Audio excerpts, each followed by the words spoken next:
Okay, so we are firmly going down because I think it's pretty clear to me. I'd be willing to make the bet that the media is on the side of vaccine mandates. Okay, they want the top-down control and the sense of theoretical safety that a vaccine mandate gives them in their own little bubble. And so that's why I think they support this. And I think, blowing up Ivermectin was kind of a method of many that they've undertaken to do that, whether we believe in vaccine mandates or not.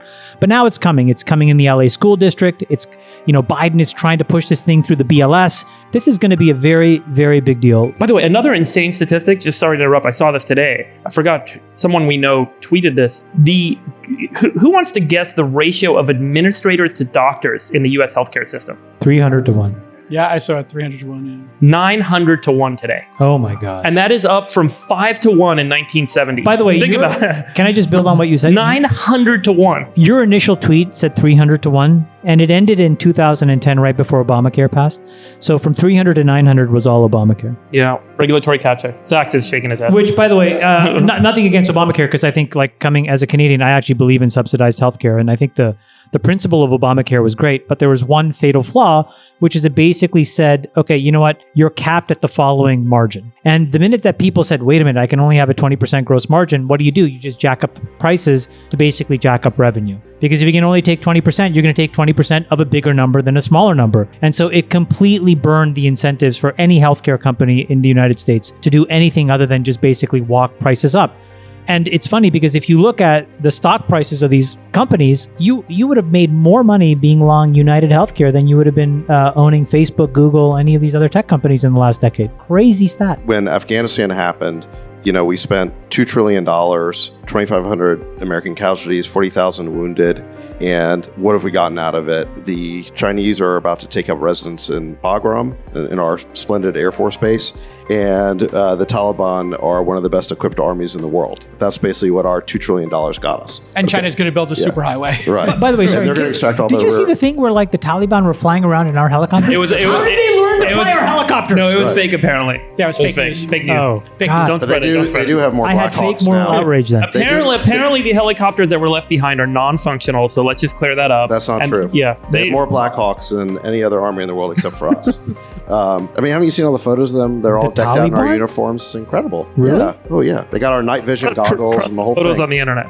No. There was reporting itemizing the inventory, the cache of weapons we left behind. It was gigantic. All right, let's It's a get to the question huge now. problem. The good news, bad news. Okay, so that's the bad news. That's what $2 trillion of government spending got us. The good news is I went back and I looked at how much money has been invested in the venture capital space over that same 20-year period that we were in Afghanistan. Yeah. And it roughly tallied up to about $2 trillion. I didn't know that, actually. I added up the Coincidence. chart.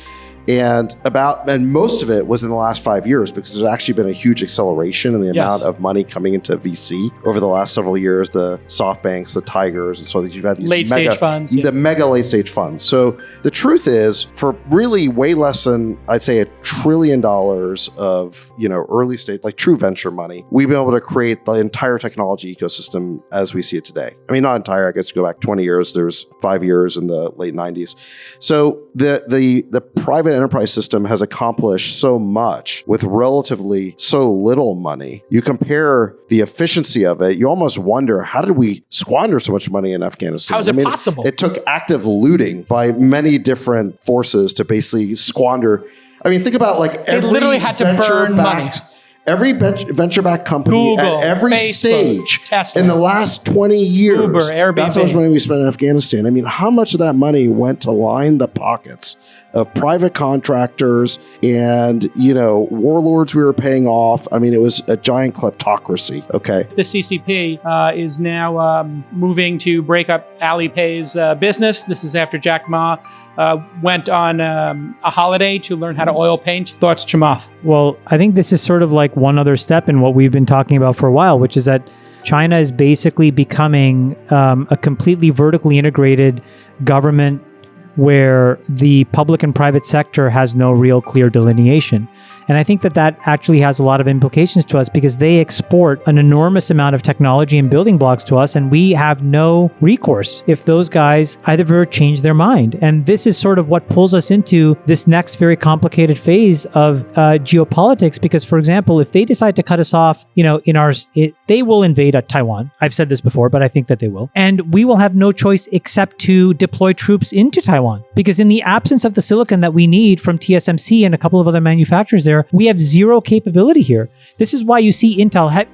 For any second, when you guys hear an Intel press release that says they're investing $90 billion, do you not think, where does Intel come up with $90 billion? Right? This is a pull through from US government because it allows us to start to rebuild an enormous amount of critical infrastructure that we've left to other people. So, China is systematically decomposing and basically destabilizing all the China internet companies. They're going to control and inbound all of the critical resources. And we're going to have these really hard conversations unless this is, again, why I go back to, I don't believe what you said. Entrepreneurs are not enough of the solution. We need the government to step in with intelligence, not with anything other than that. They don't need laws necessarily. They just need to understand the problem.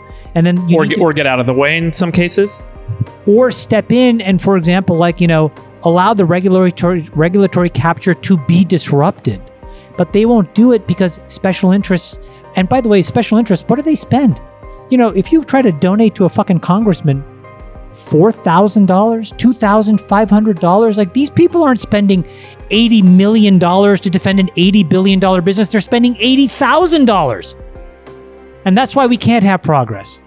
That's crazy to me. What do you think about decentralized crypto, finance in America? Should we allow it? Should we tax it? Should we regulate it? We should clearly allow it because this whole crypto stack, this whole decentralized finance stack that's being built could very well be the future of finance, and we certainly want to be ahead of that curve. Maybe there's some bubbles inherent in that, but I think what's really interesting, there's certainly a lot of really smart engineers, coders, entrepreneurs who are going to that area. And so I think it'd be a mistake just to discount it. I think we want America to be on the forefront of that technology wave, just like every other technology wave. I'll make a prediction. My prediction is in the next 20 years, the DeFi movement will catalyze a movement against the open internet. And it is because state actors will compete with private actors for this battle between centralized, institutional, state-based control systems. Like, I want to have a know your customer if you want to buy crypto in the US, versus all of these offshore places where I can go and sign up, get a bunch of money and trade forever and never pay the IRS a cent and live my life in the ether. And the open internet will start to get threatened. We've seen this in the past where proxy servers and DNS servers got, requests from the DOJ and takedown notices. And if that starts to happen, where all the servers and all the fiber lines that are running in and out of the US and elsewhere start to get kind of tackled, like China has a closed internet, you could start to see this become a really ugly battle that starts to play out. And I think we're not too far. I don't know if you guys agree, but I think the open internet is kind of going to be the great battleground to resolve this. Well, and the original battle was over information, and now it's over money and the dollar. Well, I think there's a really interesting point there, which is, I remember the late 90s, early 2000s, where the big technology investing wave was all about connecting people and goods into seamless global networks. And that's where all the investment went. Today, and behind that was sort of this utopian idea that the internet was going to break down barriers and tribalism and remove geographic borders and create a single connected world. Well, what exactly is the bet on crypto today? It's a bet that fiat currencies are going to collapse and deteriorate, be undermined by money printing. The US dollar will stop being the world's reserve currency, most likely. That individuals need to be protected against the rise of the authoritarian state. These are the big themes of crypto. And if you think of major technology investing waves as essentially a prediction market on what smart people think the future is going to look like, it's pretty scary that we're going from a utopian technology investing wave to a very dystopian technology investing wave. It destroys capitalism.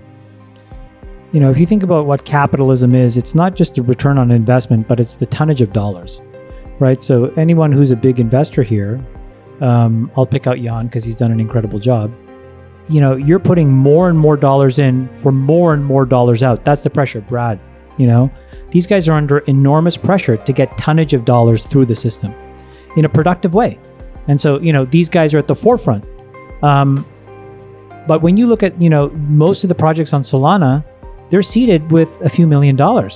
And these are 60, 80 billion dollar market cap projects. And so I don't know how capitalism survives in that world, number one. Number two, governance goes completely out the window because you're essentially replacing a set of norms that we've all agreed to about what a company is. It's an LLC or it's a C Corp that is incorporated with laws. There is recourse for you. You can go to these places and sue them. Now it's a DAO. It's a bunch of rules written in a blockchain. Here's how it all works. Here's how I make my HR decisions.